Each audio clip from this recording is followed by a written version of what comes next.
Hello everyone. चलिए आज हम डिस्कस करने जा रहे हैं chemical reactions of carboxylic acid. ठीक है, इसमें सबसे पहले हम क्या स्टडी करेंगे, reactions involving cleavage of OH bond. देखिए ये जो OH बॉन्ड है, reactions involving cleavage of OH bond means यही जो OH बॉन्ड है यही क्या होगा, ये ब्रेकिंग होगा और कोई और ग्रुप क्या होगा आकर के जुड़ेगा, एटम या ग्रुप आकर के जुड़ेगा। ठीक है, तो इसमें देखिए सबसे पहले क्या दिया गया है, एसिडिटी दिया गया है। सबसे पहले हम इसमें पढ़ेंगे एसिडिटी। ठीक है, एसिडिटी में देखिए क्या दिया गया, reaction with metal and alkalis. Reaction with metal and alkalis. ठीक, तो देखिए यहाँ पे इतना सिंपल दिया गया है, इसको मैं यहीं पे एक्सप्लेन कर दे रहा हूँ। जो हमारे देखिए कार्बोक्सिलिक एसिड होती है, ये भी क्या होती है, अल्कोहल के जैसे सेम होती है। मीन्स जैसे कि अल्कोहल मेटल के साथ रिएक्शन करके ये क्या करता था, हाइड्रोजन गैस लिबरेट करता है, तो वैसे ही कार्बोक्सिलिक एसिड भी क्या करती है, जब मेटल के साथ RCOOH, ठीक है, सोडियम मेटल के साथ ये क्या करती है, रिएक्ट करके क्या करेगी, ये हाइड्रोजन गैस को क्या करेगी, ये लिबरेट कर देगी। प्लस यहाँ पे देखिए क्या बना लेगा, 2 मोल्स ऑफ RCOO। देखिए यही हो रहा है, यहाँ पे ब्रेकिंग ये हो जाएगा, इसी के प्लेस पे क्या हो जाएगा, Na ये जुड़ जाएगा। ठीक है, तो sodium salt of carboxylic acid बनाएगा। अब देखिए जो कार्बोक्सिलिक एसिड है इसका हम रिएक्शन क्या कराएंगे, अल्कलीज के साथ। ठीक है, ये 2 मोल्स लिए हैं हम, 2 मोल्स ऑफ RCOOH लिए। अगर हम अल्कलीज में ये RCOOH ले लिया, अल्कलीज हम सोडियम हाइड्रोक्साइड ले लेते हैं तो ठीक है, सोडियम हाइड्रोक्साइड देखिए ये हाइड्रोजन निकलेगी और ये OH निकल जाएगा। ठीक है, अगर हम कार्बोक्सिलिक एसिड का क्या कराते हैं, रिएक्शन कराते हैं अल्कलीज के साथ, तो वाटर मॉलिक्यूल क्या कर जाएगा, इलिमिनेट कर जाएगा, निकल जाएगा और ये बनेगा RCOONA। ठीक है, प्लस ये H2O ये निकलेगा। ठीक, अब दूसरा कोई हम लेते हैं, ठीक है, अल्कलीज जैसे बेकिंग सोडा देखिए दिया गया है, बेकिंग सोडा के साथ यहाँ पे रिएक्शन कर रहा है, RCOOH है प्लस NaHCO3, ये क्या है, बेकिंग सोडा है। अब बेकिंग सोडा के साथ ये क्या कर रहा है, रिएक्शन हो रहा है, तो यहाँ पे हम जानते हैं सिंपली ये क्या हो जाएगा, ये तो निकल ही जाएगा। ठीक है, और यहाँ पे देखिए ये सोडियम मेटल क्या हो जाएगा, इसके साथ जुड़ जाएगा और यहाँ पे जो CO2 गैस है ये भी लिबरेट कर जाएगी। तो सिंपली हम क्लास 10 में पढ़े होंगे, जो एसिड होती है, ठीक है, एसिड जब क्या करती है, जो हमारा सोडियम हाइड्रोजन कार्बोनेट होता है, मीन्स बेकिंग सोडा के साथ रिएक्शन करके कार्बन डाइऑक्साइड क्या करती है, लिबरेट करती है।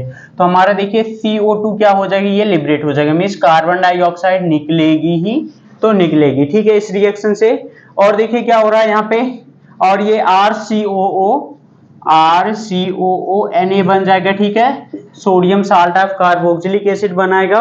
अब देखिए क्या बचा हमारे, एक यहाँ से ये निकल रहा है, ये देखिए ये भी हाइड्रोजन बचा और इसमें एक ऑक्सीजन बचा, तो क्या बना लेगा, ये H2O बना लेगा। ठीक, तो देखिए ये इतना बन जाएगा। ठीक है, तो ये जो हमारी लास्ट वाली रिएक्शन दिया गया है, ठीक है, जब ये कार्बोक्सिलिक एसिड है बेकिंग सोडा के साथ रिएक्शन कर रहा है, तो ये देखिए कार्बन डाइऑक्साइड गैस लिबरेट कर रही है। ठीक है, तो इसको देखिए क्या किया जाता है, इसको लैब में ऑर्गेनिक कंपाउंड मींस जो कार्बोक्सिलिक ग्रुप अगर प्रेजेंट रहता है तो इसके डिटेक्शन के लिए किया जाता है। ठीक है, तो इसको देखिए यहाँ पे दिया गया है, बुक में बता दे रहे हैं।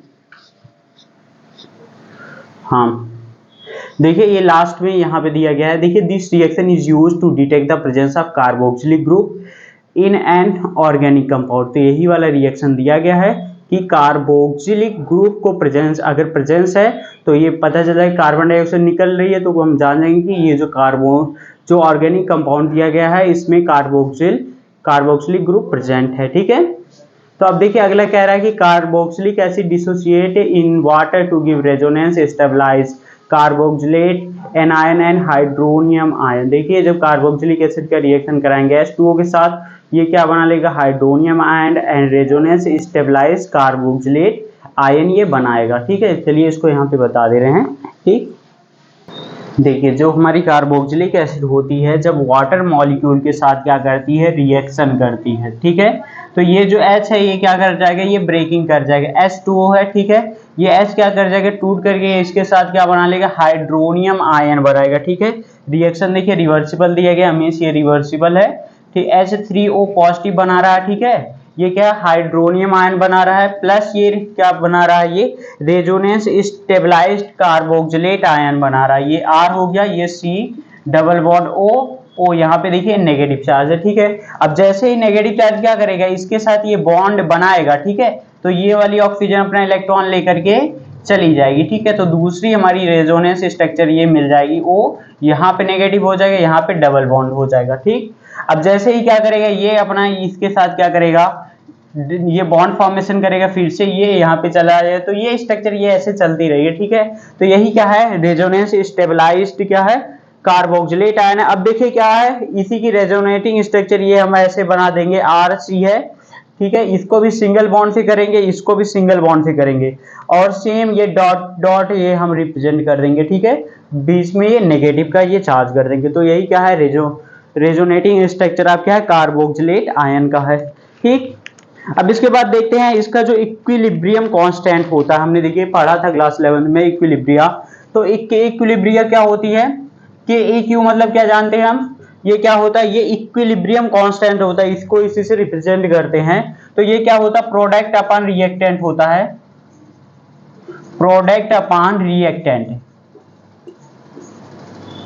ठीक है। तो प्रोडक्ट में हमारा देखिए क्या मिल रहा है, ये हाइड्रोनियम आयन मिल रहा है, H3O पॉजिटिव है, और क्या है, कार्बोक्सिलेट आयन मिल रहा है, मींस ये RCOO ये नेगेटिव मिल रहा है, अपान क्या हो जाएगा, ये H2O है और ये कार्बोक्सिलिक एसिड है, ठीक है, RCOOH हो जाएगा और ये H2O हो जाएगा, ठीक है।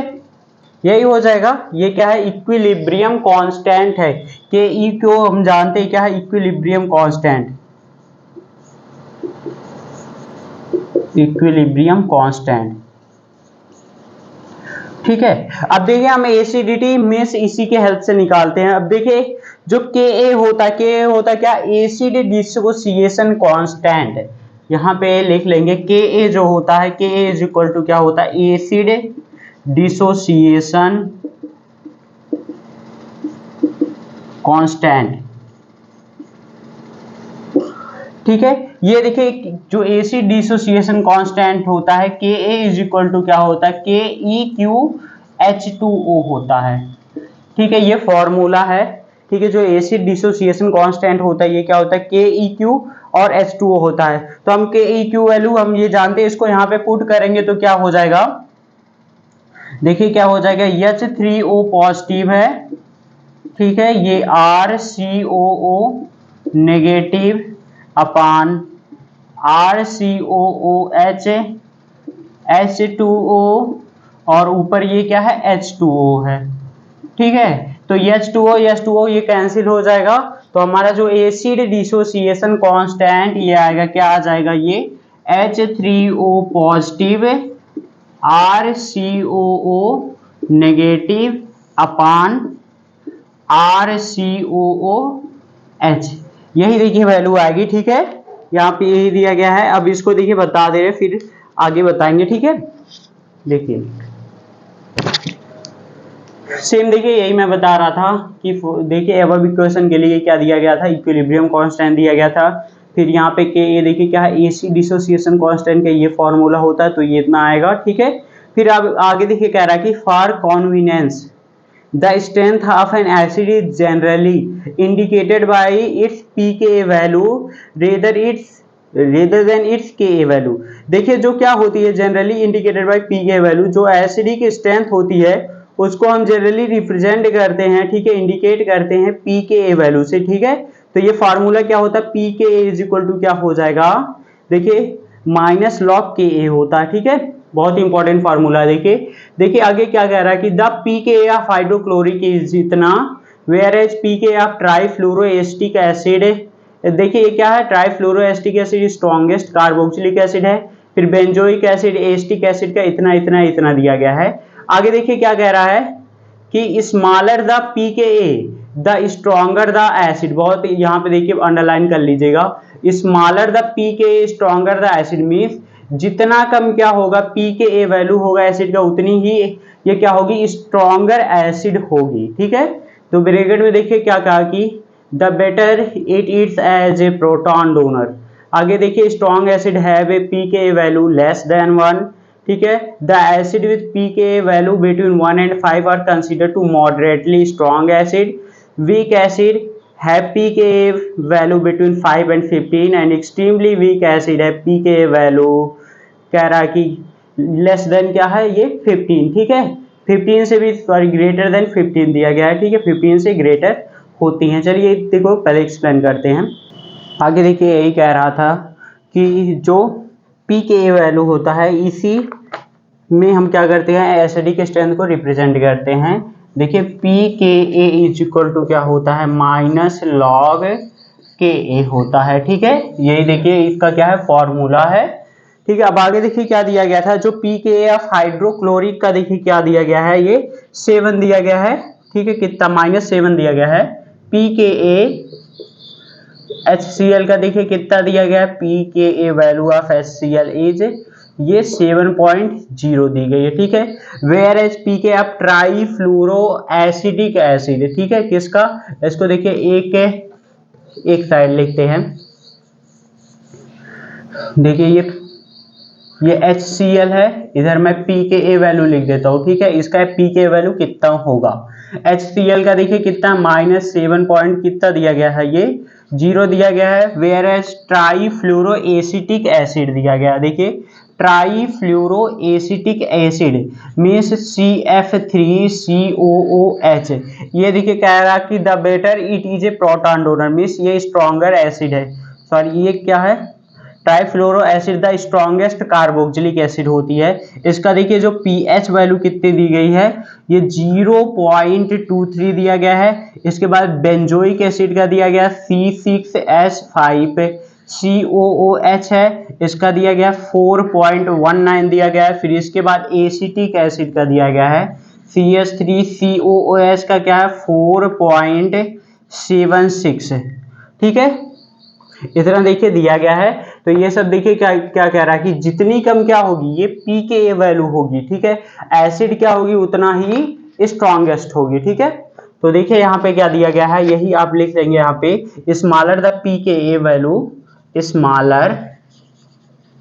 स्मॉलर द पी के ए। ठीक है, the stronger the acid, the stronger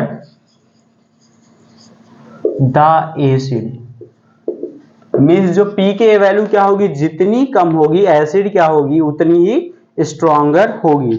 अब देखिए सिंपल कह रहा कि जो स्ट्रॉन्ग एसिड होता है उसका पी के ए वैल्यू, स्ट्रॉन्ग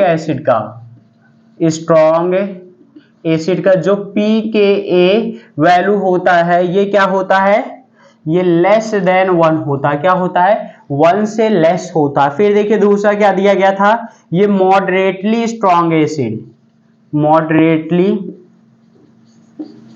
स्ट्रॉन्ग एसिड,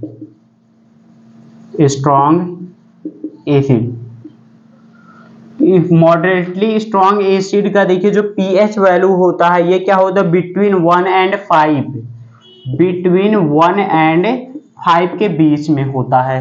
ठीक, फिर इसके बाद देखिए क्या दिया गया है, वीक एसिड का जो पी के होता है मीन्स वीक एसिड्स का ये जो पी के ए वैल्यू होता है ये क्या होता है बिटवीन 5 and 15 होता है, बिटवीन 5 and 15 के बीच होता है। ठीक है, एक्सट्रीमली वीक एसिड का ये जो वैल्यू होती है ये क्या होती है ग्रेटर देन 15 होती है। एक्सट्रीमली वीक एसिड,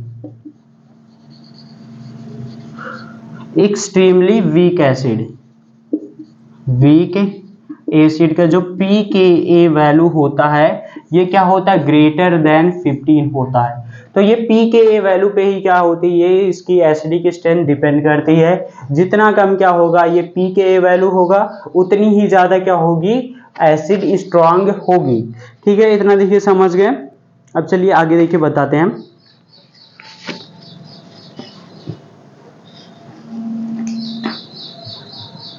हाँ देखिए कहाँ तक हो गया था, यहाँ तक हुआ था। Carboxylic acid are weaker than mineral acid. देखिए जो कार्बोक्सिलिक एसिड क्या होती है, ये वीकर देन मिनरल एसिड से होती है, but they are stronger acid than alcohols. देखिए बट क्या होती है, स्ट्रॉन्गर होती है अल्कोहल से, एंड मेनी सिंपल फिनॉल से। ठीक है, पीके इज यहाँ पे अप्रोक्सीमेटली 16 फॉर एथनॉल दिया गया है, ठीक है, एंड 10 फॉर फिनॉल। ठीक है, जो पीके वैल्यू होता है फिनॉल का देखिए 10 होता है, एथनॉल का क्या होता है 16 होता है। ठीक है, in fact carboxylic acid are amongst the most acidic organic compound you have studied so far. ठीक है, तो आप देखिए इसको पढ़ेंगे, अभी आगे पढ़ेंगे। तो जो कार्बोक्सिलिक एसिड होती है ये क्या होती है, मोस्ट एसिडिक ऑर्गेनिक कंपाउंड होता है। ठीक है, you already know why phenol are more acidic than alcohol. देखिए हम पहले से जानते हैं जो फिनॉल होता है ये मोर एसिडिक होता है अल्कोहल से। ठीक, इसको अल्कोहल में हम पढ़े थे। ठीक है, the higher acidity of carboxylic acid are compare to phenol can be understood similarly. इन दोनों को देखिए एक ही साथ हम ये अंडरस्टूड कर सकते हैं। ठीक है, the conjugate base of carboxylic acid carboxylate ion is stabilized by two equivalent resonance in which the negative charge is at the more electronegative oxygen atom। देखिए हमने क्या देखा था अभी, जो कार्बोक्सिलिक एसिड का जो कार्बोक्सिलेट आयन था उसका रेजोनेंस हमने देखा था, जिसमें से जो जो नेगेटिव चार्ज था ये मोर इलेक्ट्रोनेगेटिव ऑक्सीजन पे था। ठीक, यही कह रहा है कि the conjugate base of phenol, ठीक है, of phenoxide ion has non equivalent resonance structure. इसका क्या होता है, इक्विवेलेंट रेजोनेंस स्ट्रक्चर नहीं होता है, in which the negative charge is less at the less electronegative carbon atom. लेकिन जो फिनॉक्साइड आयन होता है यही देखिए कह रहा है कि जो नेगेटिव चार्ज होता है is eight the less electronegative carbon atom पे होता है। ठीक, therefore resonance in phenoxide ion is not an important. इसीलिए देखिए कह रहा है कि जो रेजोनेंस होता है ये उतना इंपॉर्टेंट नहीं होता फिनॉक्साइड आयन पे, as it in carboxylate ion के जितना। ठीक, further the negative charge is delocalized over two electronegative oxygen atom in carboxylate ion, whereas it is less effectively delocalized over one oxygen atom and less electronegative carbon atom in phenoxide ion। जिसको देखिए हमने इसको पहले पढ़ चुका था, इसमें simply कह रहा है कि जो नेगेटिव चार्ज है ये क्या होता है, ये डीलोकलाइज्ड हो रहा है। ठीक है, इसको देखिए यहाँ पे समझा दे रहे हैं। देखिए थोड़ा सा और बता रहे हैं, यहाँ पे ये इतना कवर करें। Thus the carboxylic ion is more stabilize than phenoxide ion, so carboxylic acid are more acidic than phenol. तो इसीलिए देखिए क्या होता है, कार्बोक्सिलेट आयन क्या होता है, ये मोर स्टेबल होता है ये फिनॉक्साइड आयन से। सिंपली हमने देखिए कार्बोक्सिलेट आयन का यही स्ट्रक्चर देखे थे, ये R था, ये C था, डबल बॉन्ड O था, ये O नेगेटिव था। अब ये जो O नेगेटिव है ये क्या रहता है, ये क्या हो रहा है, अगर इससे बॉन्ड बनाएगा तो नेगेटिव चार्ज इन दोनों ऑक्सीजन पे क्या हो रहा है, ये शिफ्ट हो रहा है। ठीक है, तो इसीलिए देखिए ये क्या कर रहा है, ये दोनों स्ट्रक्चर सेम ही मिल रही है। ठीक है, और नेगेटिव चार्ज कभी ये इस पे आ रहा है, इस पे आ रहा है। ठीक है, तो यही क्या, इसीलिए क्या हो रहा है, ये अगर इस पे करेगा फिर से ये वाली हमको स्ट्रक्चर मिल जाएगी। ठीक है, इसीलिए क्या हो रहा है, ये यही देखिए लास्ट लाइन कह रहा है कि carboxylate ion more stabilize than phenoxide ion. Phenoxide ion में हमने देखिए क्या देखा था, केवल ये जो ऑक्सीजन थी इसी कार्बन पे थी। ठीक है ना, यही थी फिनॉक्साइड आयन, यही है, इसके पास क्या था, नेगेटिव का चार्ज था। ठीक, इसीलिए क्या होता है कार्बोक्सिलेट आयन हो रहा है, इसमें देखिए क्या हो रहा है, ये जो ऑक्सीजन की पोजीशन है मींस ऑक्सीजन पे जो नेगेटिव चार्ज है ये दोनों पे क्या हो रहा है, ये जा रहा है। ठीक है, अब देखिए आगे क्या दिया गया है, effect of substituent on the acidity of carboxylic acid. अगर सब्स्टिट्यूएंट भी लगे रहते हैं उसके भी अकॉर्डिंग देखिए दिया गया है, effect of substituent on the acidity of carboxylic acid. देखिए सब्स्टिट्यूएंट में affect the stability of the conjugate base and thus also affect the acidity of the carboxylic acid. Electron withdrawing group increase the acidity of carboxylic acid by stabilizing the conjugate base through delocalization of the negative charge or inductive or resonance effect। देखिए ये सब पहले पढ़े थे, inductive या resonance effect. तो simply हमको यही देखना है कि जो इलेक्ट्रॉन विड्रॉइंग ग्रुप होता है, ठीक है, ये क्या कर देता है, इंक्रीज कर देता है एसिडिटी ऑफ कार्बोक्सिलिक एसिड की। तो ये हमारे इलेक्ट्रॉन विड्रॉइंग ग्रुप है, ये क्या है कार्बोक्सिलेट आयन है, तो इसकी एसिडिटी को क्या कर देगा इंक्रीज कर देगा। ठीक है, यहाँ पे क्या यहाँ पे हो गया नेगेटिव चार्ज बाई इंडक्टिव। यहाँ पे देखिए conversely electron donating group decrease the acidity of carboxylic acid. ठीक है, सिंपली इतना जानना है कि जो इलेक्ट्रॉन विड्रॉइंग ग्रुप होते हैं ये क्या कर देते हैं, ये जो एसिड रहती है उसकी एसिडिटी को इंक्रीज कर देते हैं, लेकिन जो इलेक्ट्रॉन डोनेटिंग ग्रुप होते हैं ये क्या कर देते हैं डिक्रीज कर देते हैं। ठीक है, यही देखिए दोनों दिया गया है, इसको सिंपली यहाँ पे भी देखिए बता दे रहे हैं।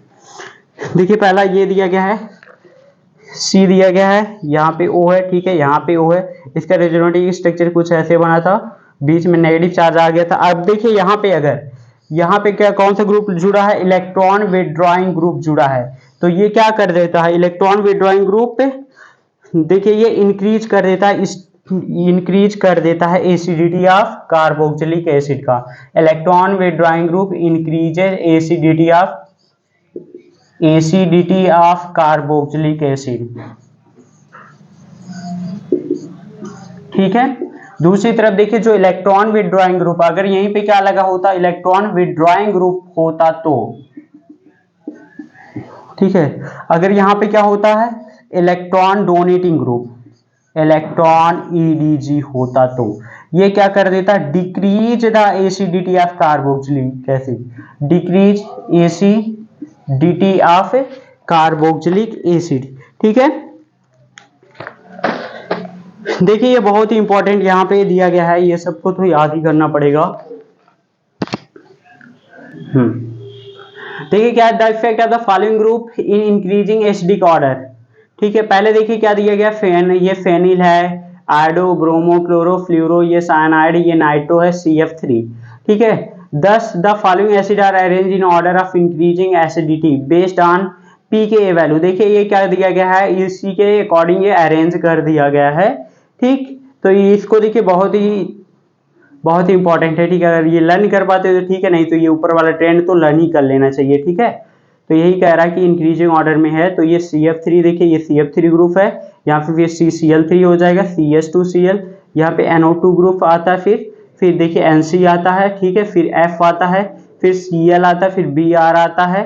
ठीक है, फिर देखिए SCO हो जाएगा, फिर क्या आएगा ये Cl, जैसे जैसे कार्बन बढ़ेगा वैसे वैसे घटती जाएगी। ठीक है, तो यहाँ पे ये ग्रुप देख लीजिए। ठीक है, इसको मैं यहाँ पे राइट भी कर दे रहा हूँ। ठीक, हाँ देखिए ये ग्रुप्स दिए गए हैं। ठीक है, इनका इंक्रीजिंग ऑर्डर में एसिडिटी दिया गया है। सबसे ज्यादा देखिए क्या होता है CF3 ग्रुप का, फिर NO2 का होता है। ठीक है, फिर देखिए दिया गया CN है, F है, Cl है, Br है, ठीक है, I है, फिर PS फिनॉक्साइड है। ठीक है, अब देखिए नीचे क्या कहा कि the following acid are arranged in order of increasing acidity based on pKa value. ठीक है, इंक्रीजिंग एसिडिटी दिया गया बेस्ड ऑन pKa वैल्यू पे दिया गया है। तो सबसे ज्यादा देखिए क्या दिया गया CF3 दिया गया है, CF3COOH है। ठीक है, इसकी सबसे ज्यादा होगी, फिर क्या होगी CCl3COOH। ठीक, फिर क्या होगी CHCl2COOH, फिर इसके बाद NO2 ग्रुप आ रहा, अगर NO2 ग्रुप जुड़ा है CH2COOH इसकी हो जाएगी। फिर देखिए क्या दिया गया CN का, ठीक है, ये NC क्या हो जाएगा CH2COOH। ठीक है, फिर इसके बाद क्या है ये F है, CH2COOH इसकी होगी। ठीक, फिर इसके बाद देखिए क्या दिया गया Cl CH2COOH इसकी होगी। फिर इसके बाद Br CH2COOH, फिर HCOOH। ठीक है, तो देखिए ये जितना दिया गया है इसको क्या कर लेना है, याद कर लेना है। याद कैसे करेंगे, ये जो ऊपर वाला ये जो ग्रुप है इसी को हम पहले याद कर लेंगे। फिर देखिए क्या फेनिल का दिया गया C6H5COOH है, फिर C6H5CH2COOH है। ठीक है, फिर लास्ट में आता है ये CH3COOH है, एसिटिक एसिड है। फिर है CH3CH2COOH प्रोपेनोइक एसिड। तो यही देखिए था, ठीक है ना। इंक्रीजिंग ये एसिडिटी थी, ठीक है। सबसे ज्यादा यही देखिए ग्रुप हम याद कर लेंगे तो बहुत बेटर रहेगा, ठीक है। पहले CF3NO2 CnF ClBr, ये I और PS ये याद कर लीजिएगा, ठीक है, बहुत ही इंपॉर्टेंट है। ठीक, चलिए देखते हैं आगे। अब इससे देखिए क्वेश्चन जरूर से आते हैं एसिडिटी से, ठीक। देखिए आगे क्या दिया गया है, direct attachment of group such as phenyl और vinyl to the carboxylic acid increase the acidity of corresponding carboxylic acid contrary to the increases expected due to the resonance effect shown below, ठीक है। तो देखिए resonance दिया गया, अगर क्या कर रहा है यहाँ पे वेनिल, ठीक है, फेनिल या विनाइल टू द, ये जो ग्रुप जुड़ रहा है कार्बोक्सिलिक एसिड पे, तो ये क्या कर रहा है, इंक्रीज कर रहा है, एसिडिटी कर रहा है, ठीक है। कार्बोक्सिलिक एसिड को, जो कार्बोक्सिलिक एसिड की एसिडिटी ये इंक्रीज कर दे रहा है। ये देखिए क्या है, विनाइलिक कार्बन इस पे देखिए कर रहा है, तो ये रेजोनेंस स्टेबलाइज कर रहा है, ठीक। आगे देखिए क्या है, this is because of greater electronegative of sp2 hybridize carbon to which carbonyl carbon attach, ठीक है। मीन्स ये जो कार्बन अटैच कार्बोनिल कार्बन जुड़ा हुआ है, तो इस कार्बन के हम देखेंगे ये क्या है, इलेक्ट्रोनेगेटिविटी, ये sp2 हाइब्रिडाइज कार्बन, ये वाला कार्बन, ठीक है। The presence of electron withdrawing group on the phenyl of aromatic carboxylic acid increase their acidity while electron donating group देखिए decrease their acidity, ठीक है। तो कह रहा है कि जो यहाँ पे दिया गया है, देखिए क्या कह रहा है कि इलेक्ट्रॉन विदड्रॉइंग ग्रुप, जो इलेक्ट्रॉन विदड्रॉइंग ग्रुप क्या होते हैं, ये क्या कर देते हैं, इंक्रीज कर देते हैं acidity, while electron donating group क्या करते हैं, ये डिक्रीज दियर एसिडिटी। देखिए क्या कह रहा था पहला, ये देखिए विनाइलिक कार्बन अगर ये क्या कर रहा है, ये कार्बोक्सिल ग्रुप पे जुड़ता है, तो ये हो गया हमारा carboxyl C double bond O, यहाँ पे भी OH है, ठीक है। ये कार्बन है, अगर देखिए यहीं पे हम इसको जोड़े हैं, ये C है डबल बॉन्ड, ये C है, ठीक है, ये इधर H2 है, तो इसका ये जो बॉन्ड है क्या करेगा, ये जो डबल बॉन्ड है इस कार्बन पे क्या करेगा, अटैक करेगा, ठीक है। जो विनाइलिक कार्बन है तो इसका जो हाइब्रिडाइजेशन क्या होता है, sp2 यही होता है, तो इसीलिए ये देखिए यही कह रहा है कि this is because the greater electronegative of sp2 hybridized carbon atom to which the carboxyl group is attached, ठीक है। तो ये क्या करेगा, अपना इलेक्ट्रॉन लेकर के ये चला जाएगा, तो ये रेजोनेंस स्टेबलाइज कर लेगा, ये H2 हो जाएगा, ये C है, इसके ऊपर पॉजिटिव का चार्ज, यहाँ पे देखिए क्या है 3, एक हाइड्रोजन ये जुड़ा रहेगा, ठीक है। ये हाइड्रोजन हम जोड़ लेंगे, ठीक है। अब देखिए क्या हो जाएगा, यहाँ पे डबल बॉन्ड का फॉर्मेशन कर लेगा, ये C है, O नेगेटिव हो जाएगा, इधर OH हो जाएगा, ठीक। तो इसलिए हो रहा। दूसरा देखिए दिया गया है, अगर देखिए इलेक्ट्रॉन डोनेटिंग ग्रुप क्या कर जाते हैं, the presence of electron withdrawing group on the phenyl of aromatic carboxylic acid increase their acidity, ठीक है, इंक्रीज कर देते हैं एसिडिटी को, जब क्या कर रहे हैं, इलेक्ट्रॉन विदड्रॉइंग ग्रुप जुड़े होते हैं। तो यहाँ पे पहले स्ट्रक्चर देखिए क्या दिया गया है, ये दी गई है स्ट्रक्चर 1, यहाँ पे देखिए COOH दिया गया है, यहाँ पे देखिए क्या लिखा गया है, OCH3 है। तो देखिए ये OCH3 क्या है, ये इलेक्ट्रॉन डोनेटिंग ग्रुप है, ठीक है। इलेक्ट्रॉन को क्या करते हैं, ये डोनेट करते हैं, तो जो इलेक्ट्रॉन डोनेटिंग ग्रुप होते हैं, ठीक है, तो ये क्या कर देते हैं, डिक्रीज द एसिडिटी, क्या करते हैं, डिक्रीज द एसिडिटी, ठीक है। दूसरा देखिए क्या दिया गया था, यहाँ पे बेंजोइक एसिड का ये फार्मूला है, COOH है, और ये थर्ड वाली स्ट्रक्चर में हमारा क्या लगा हुआ है, NO2 ग्रुप जोड़ दिया गया है, COOH है, यहाँ पे क्या है, NO2 ग्रुप जोड़ा है, ठीक है। तो ये देखिए क्या है, इलेक्ट्रॉन विदड्रॉइंग ग्रुप है, ठीक है। जो NO2 है हमारा, ये क्या है, EWG है, इलेक्ट्रॉन विदड्रॉइंग ग्रुप है, ठीक है। ये क्या, अब ये क्या कर देता है, increase the acidity, increase the acidity,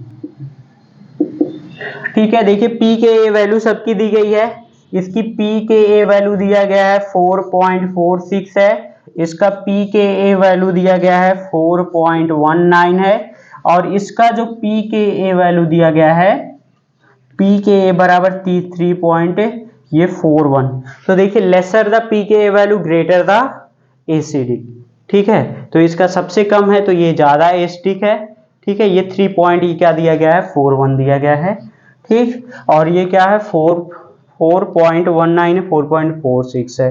तो जिसका pKa वैल्यू कम रहता है वो ज़्यादा एसिडिक रहता है। ठीक है, तो आई होप आपको समझ में आया होगा। ठीक है, अगर कहीं पे कोई डाउट है तो इससे देखिए 100% क्वेश्चन आते ही हैं एसिडिटी से। ठीक है, तो कहीं पे कोई डाउट है तो कमेंट करिएगा, उसको बताएंगे। Okay okay, thank you.